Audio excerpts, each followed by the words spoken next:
Fa inna fi dzalika asyarr wal khusran al mubin, karena di dalam keduanya itu ada keburukan dan kerugian yang nyata. Jadi keberuntungan adalah manakala seorang hamba itu taat kepada Allah Subhanahu wa taala dan taat kepada Rasulullah sallallahu alaihi wasallam, termasuk dalam hal-hal yang tadi sudah disampaikan. Bagaimana Allah Subhanahu wa taala memberikan petunjuk kepada manusia tentang dua hal yang sangat berbahaya tadi. Allah Subhanahu wa taala sudah menjelaskan tentang mudaratnya dan Allah sudah menegaskan keharamannya. Maka manakala seorang hamba ingin mendapatkan keberuntungan di dalam kehidupannya, hendaklah dia itu mencegah dirinya dari apa yang sudah dilarang oleh Allah Subhanahu wa taala.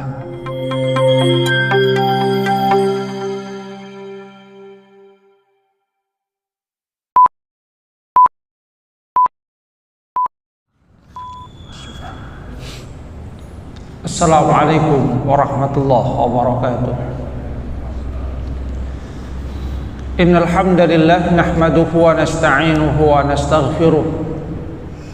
Wa na'udzu billahi min syururi anfusina wa min sayyiati a'malina. May yahdihillahu fala mudilla lahu wa may yudlil fala hadiya lahu. Asyhadu an la ilaha illallah wahdahu la syarika lahu wa asyhadu anna Muhammadan 'abduhu wa rasuluhu la nabiyya ba'dahu. Allahumma salli ala Muhammad wa ala ali Muhammad kama sallaita ala ali Ibrahim وبارك على محمد وعلى آل محمد كما باركت على آل إبراهيم في العالمين إنك حميد مجيد رب اشرح لي صدري ويسر لي أمري واحلل عقدة من لساني يفقهوا قولي أما بعد. Hadirin jamaah salat subuh rahimakumullah. Alhamdulillah, syukur senantiasa kita panjatkan kepada Allah Subhanahu wa taala, karena Allah masih memberikan kita berbagai karunia-Nya, terutama yaitu nikmat sehat dan nikmatul iman. Kita bisa beraktivitas dengan nyaman dan kita gunakan nikmat-nikmat itu di dalam rangka untuk mengabdikan diri kita kepada Allah Subhanahu wa taala. Hadirin jamaah salat subuh rahimakumullah. Kita lanjutkan kajian di surah Al-Maidah. Pada pekan yang lalu kita membahas bagaimana sesungguhnya pengharaman dari khamr dan judi, yang di dalam ayat-ayat itu Allah Subhanahu wa taala mengisyaratkan tentang mafsadah, mudarat dari khamr dan judi, di mana disebutkan pertama adalah an-naha rijs, bahwasanya itu adalah najis sehingga tidak pantas untuk dikonsumsi, dilakukan oleh seorang yang beriman.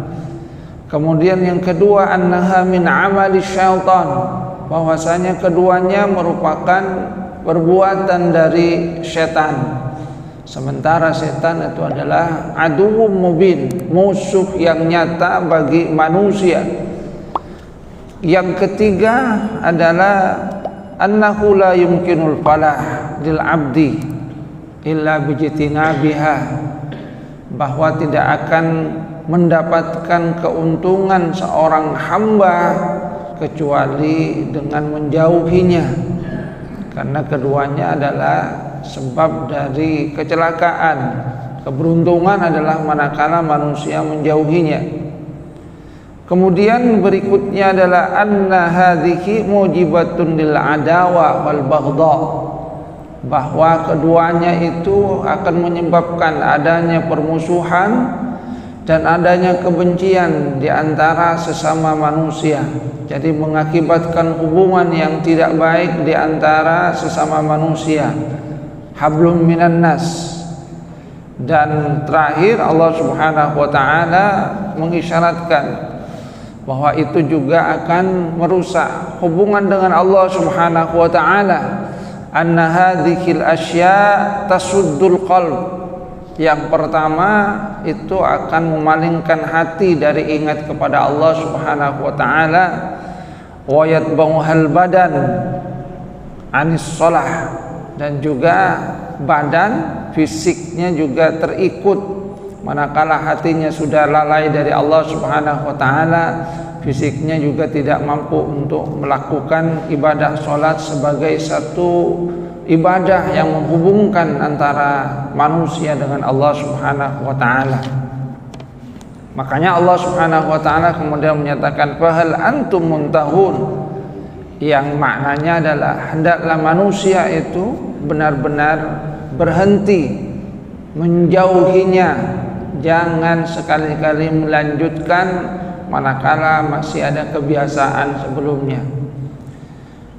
Allah Subhanahu wa taala kemudian menyatakan wa ati'ullah wa ati'ur rasul wahdharu fa in tawallaitum fa'lamu annama ala rasulinal balaghul mubin.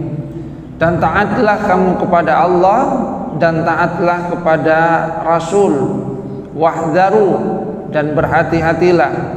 Fa in tawallaitum, jika kamu berpaling, fa'lamu, maka ketahuilah, annama ala rasulinal balaghul mubin, bahwa kewajiban dari Rasul kami itu adalah menyampaikan. Artinya Rasulullah sallallahu alaihi wasallam itu diutus oleh Allah Subhanahu wa taala sebagai pembawa risalah. Tugas dari Rasulullah sallallahu alaihi wasallam adalah menyampaikan risalah dari Allah Subhanahu wa taala. Ketika risalah itu sudah disampaikan, maka sesungguhnya disitulah lepaslah tanggung jawab dari Rasulullah sallallahu alaihi wasallam. Maka bagi orang-orang yang beriman, hendaklah mereka itu taat kepada Allah dan taat kepada Rasulullah sallallahu alaihi wasallam. Taat kepada Allah dan taat kepada Rasul itu adalah dua hal yang merupakan satu kesatuan. Faman ata'a Allah faqad ata'ar Rasul. Siapa yang taat kepada Allah, maka dia taat kepada Rasulullah sallallahu alaihi wasallam. Karena Rasulullah itu adalah pembawa risalah dari Allah Subhanahu wa taala. Wa man ata'ar Rasul faqad ata'a Allah. Demikian juga siapa yang taat kepada Rasulullah sallallahu alaihi wasallam, maka berarti dia itu taat kepada Allah Subhanahu wa taala. Dan ini sudah diisyaratkan oleh Allah Subhanahu wa taala di dalam Al-Qur'an. Qul in kuntum tuhibbunallaha fattabi'uni yuhibbukumullahu wa yaghfir lakum dzunubakum. Katakanlah, jika kamu itu mencintai Allah, fattabi'uni, maka ikutilah aku, yaitu ikutilah Rasulullah sallallahu alaihi wasallam. Yuhibbukumullah wa yaghfir lakum dzunubakum. Manakala seorang hamba itu mengikuti apa yang dicontohkan, diperintahkan oleh Rasulullah sallallahu alaihi wasallam, maka Allah Subhanahu wa taala akan mencintainya dan juga memberikan ampunan kepada sang hamba. Jadi inti dari beragama itu adalah ketaatan kepada Allah dan ketaatan kepada Rasulullah sallallahu alaihi wasallam.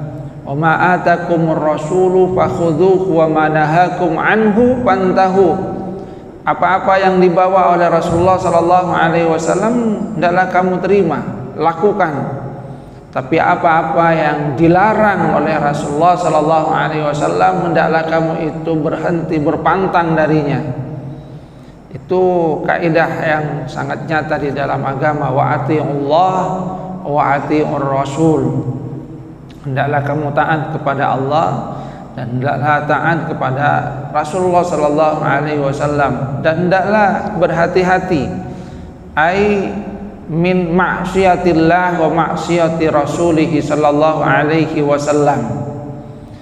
Berhati-hati dari maksiat, jangan sampai ingkar, jangan sampai berbuat maksiat kepada Allah Subhanahu wa taala, jangan sampai mengingkari apa yang dibawa oleh Rasulullah sallallahu alaihi wasallam. Fa inna fi dzalika asyarr wal khusran al mubin. Karena di dalam keduanya itu ada keburukan dan kerugian yang nyata. Jadi keberuntungan adalah manakala seorang hamba itu taat kepada Allah Subhanahu wa taala dan taat kepada Rasulullah sallallahu alaihi wasallam, termasuk dalam hal-hal yang tadi sudah disampaikan. Bagaimana Allah Subhanahu wa taala memberikan petunjuk kepada manusia tentang dua hal yang sangat berbahaya tadi. Allah Subhanahu wa taala sudah menjelaskan tentang mudaratnya dan Allah sudah menegaskan keharamannya. Maka manakala seorang hamba ingin mendapatkan keberuntungan di dalam kehidupannya, hendaklah dia itu mencegah dirinya dari apa yang sudah dilarang oleh Allah Subhanahu wa taala. Cuma memang pada masa sekarang kita Masya Allah merasa miris ya, dua perilaku yang dilarang di dalam agama yang Allah Subhanahu wa taala sudah mengisyaratkan tentang kemudaratannya, bahwasanya itu adalah satu hal yang rijis, najis. Yang kedua merupakan perbuatan setan. Yang ketiga itu akan menimbulkan permusuhan di antara sesama manusia, merusak hubungan baik antara sesama manusia. Kemudian yang keempat, dia juga merusak hubungan dengan Allah Subhanahu wa taala, melalaikan diri dari Allah Subhanahu wa taala. Ternyata banyak dilakukan lagi oleh orang-orang pada masa sekarang dengan hal yang lebih canggih. Karena kemajuan zaman, maka kemudian hal yang dilakukan itu juga lebih maju. Dalam khamr misalnya, ya lebih canggih lagi peredarannya, itu bahkan kemudian sangat mengkhawatirkan. Narkotika, psikotropika itu kan merupakan satu musuh terbesar juga yang dihadapi oleh kita bangsa Indonesia, karena peredaran yang Masya Allah sangat-sangat canggih juga, melewati satu sindikat yang sesungguhnya juga akan menghancurkan anak bangsa ini. Dan yang kedua adalah judi. Judi itu juga sangat canggih pada masa sekarang. Bahkan dikatakan sesungguhnya berbeda sama sekali dengan judi pada masa lalu. Kalau judi pada masa lalu menangnya itu mungkin 50-50. Akan tapi pada masa sekarang itu lebih banyak dikendalikan oleh bandarnya yang untung, karena dia yang mengatur dengan sistem, mengatur dengan aplikasi, ya seenak dia siapa yang mau hari ini mau diberikan kemenangan, yang itu tujuannya adalah menimbulkan ketagihan, sehingga yang tadinya mau berhenti karena menang, wah saya menang, bisa jadi besok menang lagi. Padahal itu merupakan pancingan yang diberikan supaya dia tetap berkubang di dalam maksiat ini. Maka sekali lagi Allah Subhanahu wa taala tegaskan, setelah Allah katakan fahal antum muntahun, yang kata Syekh Wabazuaili, ini bukan merupakan pertanyaan untuk memberikan izin, tapi merupakan satu peringatan keras, hendaklah kamu itu benar-benar berhenti. Nah setelah itu Allah Subhanahu wa taala katakan wa'ati Allah wa'ati ar-rasul, taatlah kamu kepada Allah dan taatlah kepada Rasulullah sallallahu alaihi wasallam. Jadi setelah perintah berupa pertanyaan untuk berhenti, Allah kemudian menegaskan lagi, taatlah kepada Allah, taatlah kepada Rasulullah sallallahu alaihi wasallam wahdahu, dan hendaklah berhati-hati dari perbuatan maksiat, dari perbuatan ingkar kepada Allah Subhanahu wa taala, kepada Rasulullah sallallahu alaihi wasallam, karena di dalamnya itu ada keburukan dan merupakan kerugian yang nyata bagi manusia.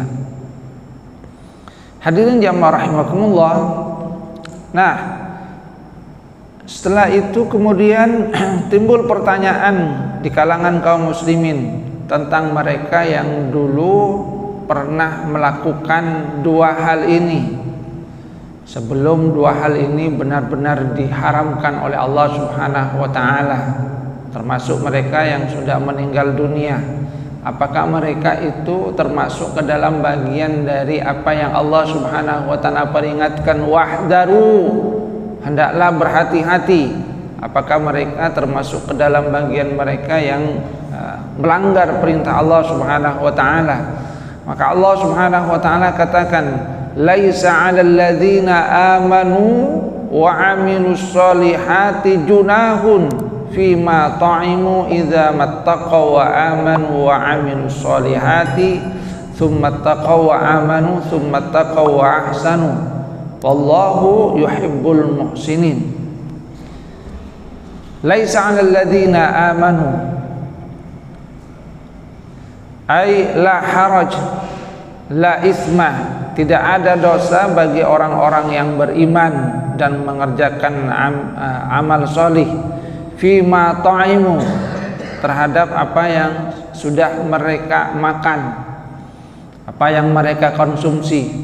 Jadi ayat ini secara sababun nuzul itu berkaitan dengan peristiwa pengharaman khamr dan pengharaman judi, di mana para sahabat Rasulullah Shallallahu Alaihi Wasallam kemudian bertanya, bagaimana dengan mereka yang dulu pernah mengkonsumsi dua hal ini, pernah melakukannya, melakukan judi, mengkonsumsi khamr, apakah mereka termasuk ke dalam mereka yang melakukan maksiat kepada Allah Subhanahu wa taala?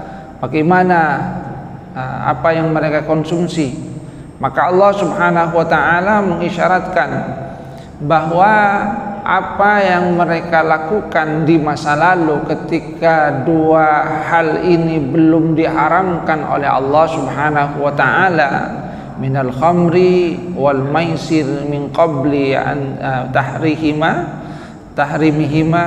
ketika keduanya itu belum diharamkan, itu tidaklah termasuk ke dalam bagian yang Allah Subhanahu wa taala sebutkan. Maka Allah Subhanahu wa taala katakan, laisa 'alal ladzina amanu wa 'amilus solihati junahun fima ta'imu, tidak ada dosa bagi mereka idza mattaqau wa amanu wa 'amilus solihat, jika mereka itu bertakwa, beriman kepada Allah Subhanahu wa taala dan melakukan amal solih.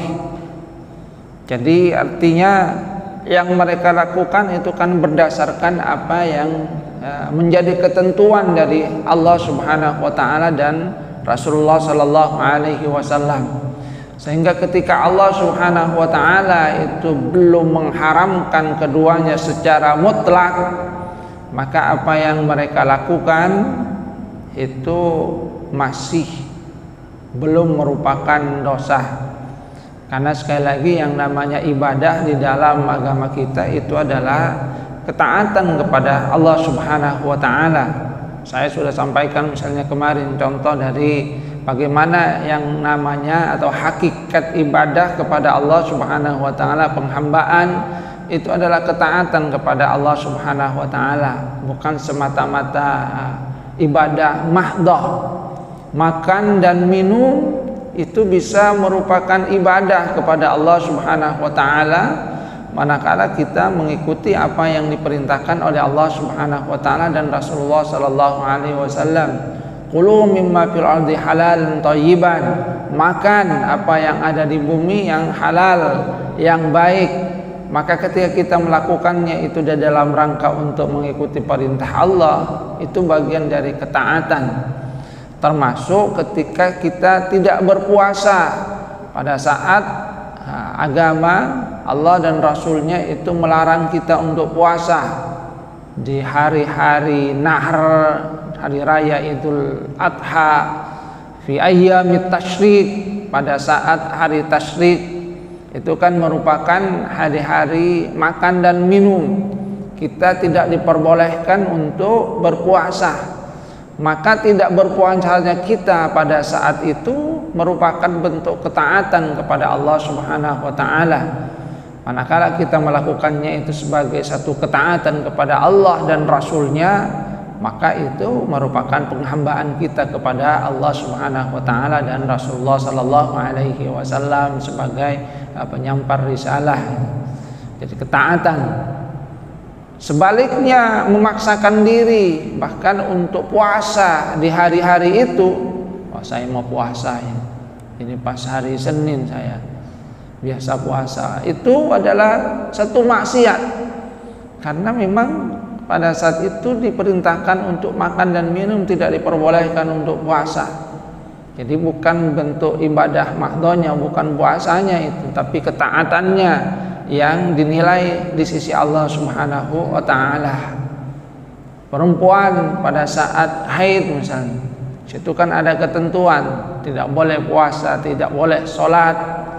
Maka pada saat dia dalam keadaan haid, dia menghentikan aktivitas puasa ataupun sholatnya, itu adalah ketaatan kepada Allah Subhanahu wa taala, kepada Rasulullah sallallahu alaihi wasallam.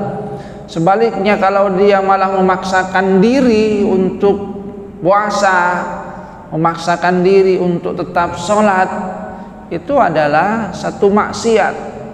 Jadi maksiat kepada Allah, maksiat kepada Rasulullah sallallahu alaihi wasallam.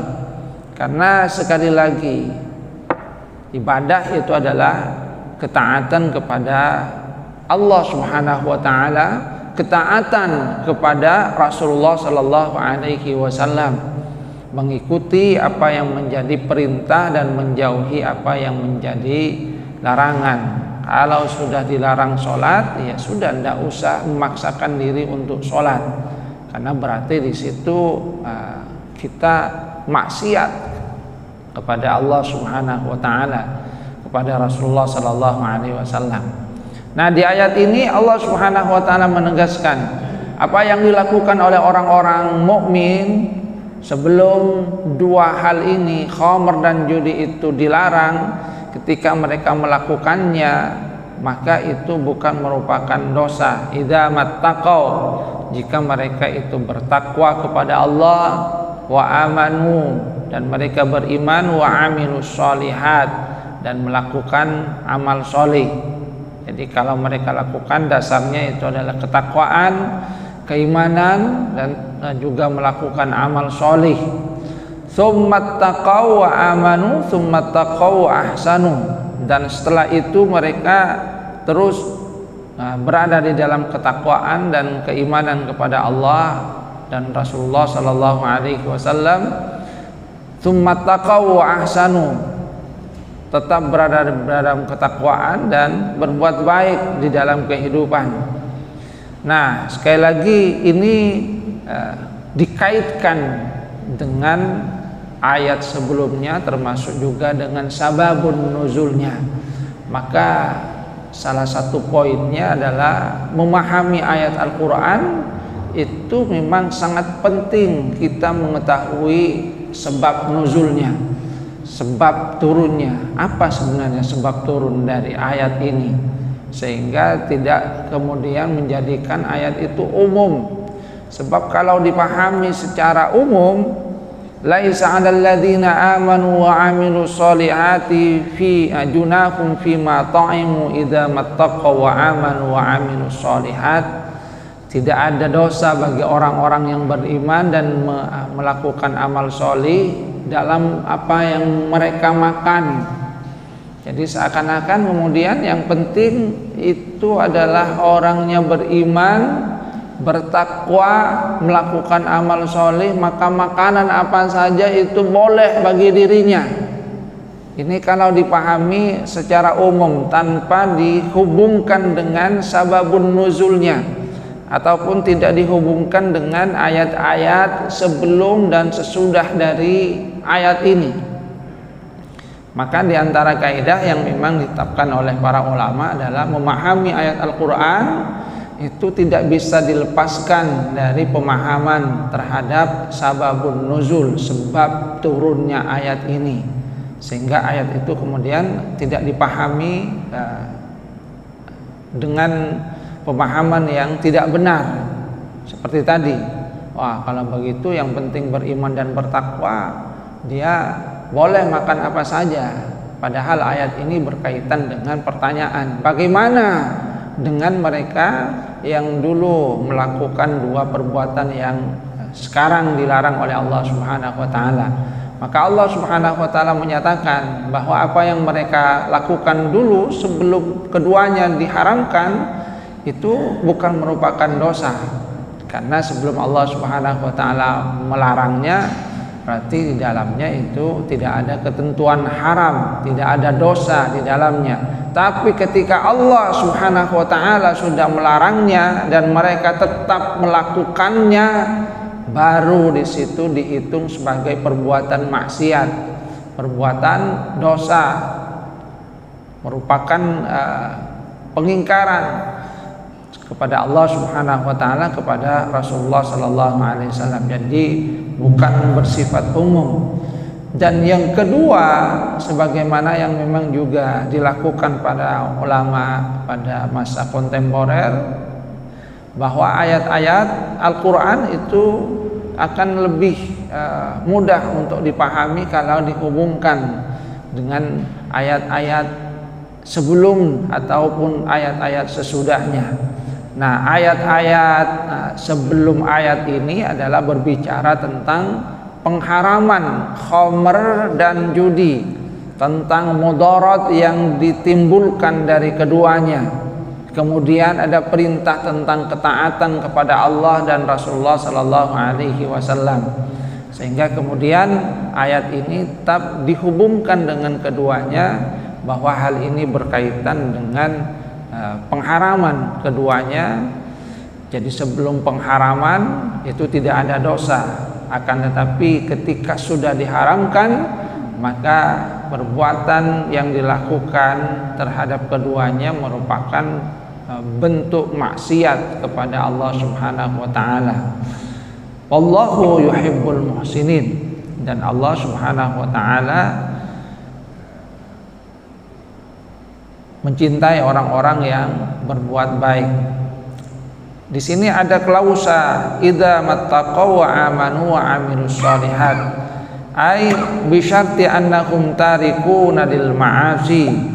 Syaratnya adalah mereka tidak melakukan perbuatan maksiat, mu'minuna billahi imanan sahihan, beriman kepada Allah Subhanahu wa taala dengan iman yang benar, mujiban lahum amalas shalihat, dan mereka itu melakukan amal sholih.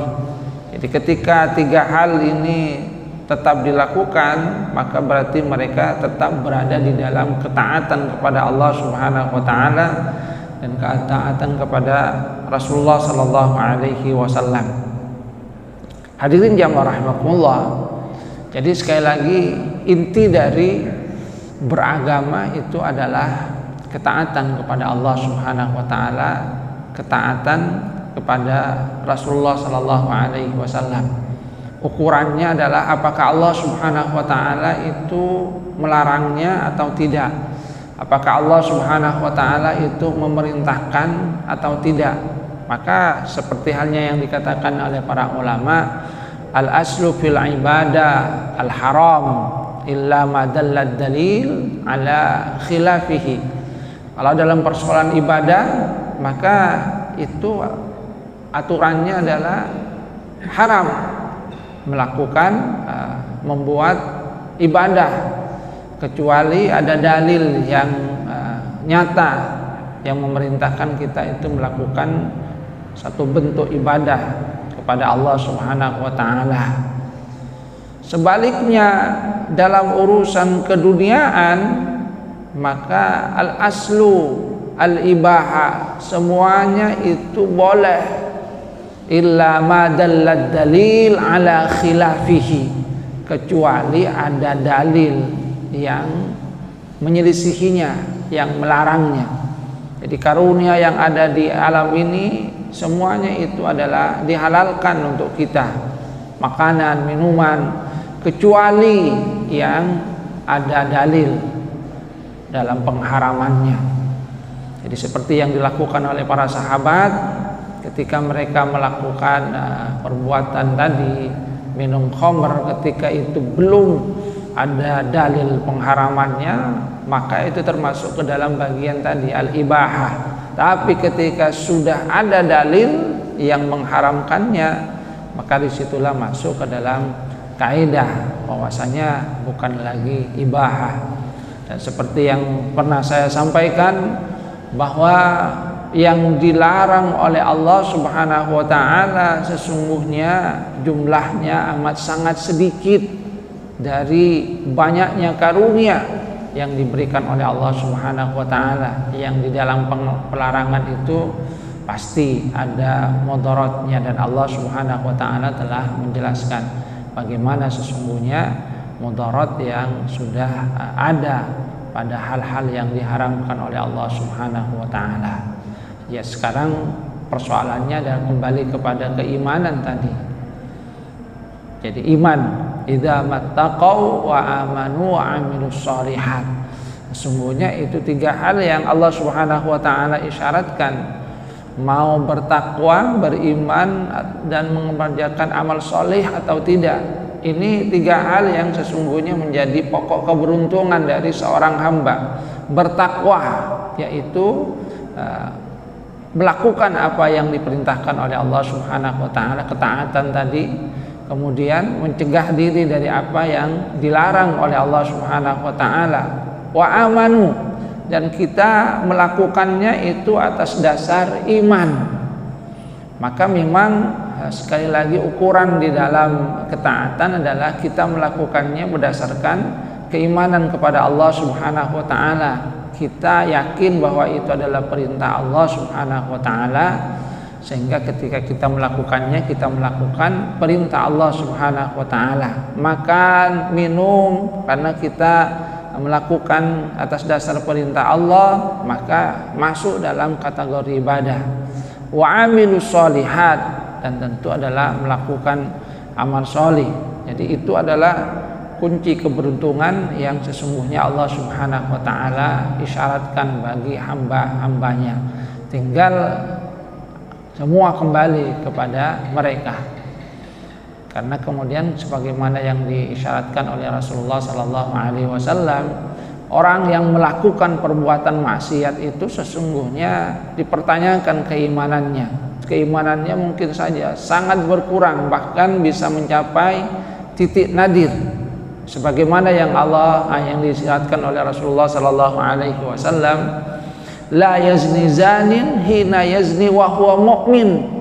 Tidaklah seorang yang berzina itu berzina kalau pada saat berzina dia dalam keadaan beriman. Maksudnya bukan menjadi orang kafir ya. Cuma pada saat itu keimanannya ada pada titik yang paling rendah. Karena orang yang berzina itu biasanya merasa bahwa tidak ada yang melihat. Orang berzina itu kan biasanya mencari tempat yang tidak terlihat oleh orang lain, itu kan. Yakin bahwasanya tidak ada yang melihat, maka dia melakukan perbuatan zina. Lupa bahwasanya Allah Subhanahu wa taala itu melihat apa yang dilakukan oleh dirinya. Tidak ada satupun yang terlepas dari pengawasan Allah Subhanahu wa taala.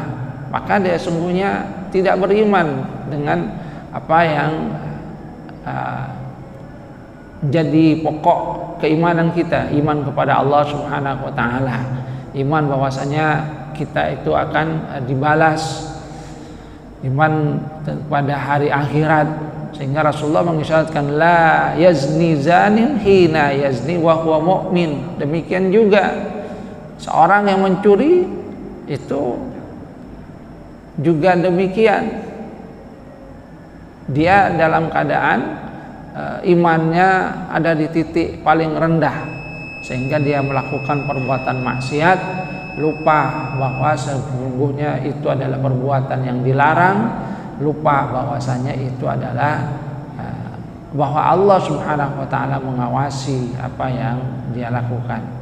Hadirin jamaah rahimakumullah, jadi sekali lagi inti dari ibadah adalah ketaatan kepada Allah Subhanahu wa taala dan Rasulullah sallallahu alaihi wasallam.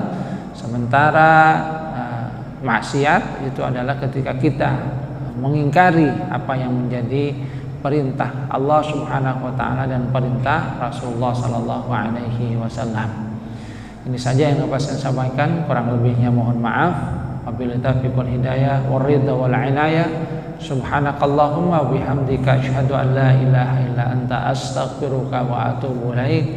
Assalamualaikum warahmatullahi wabarakatuh.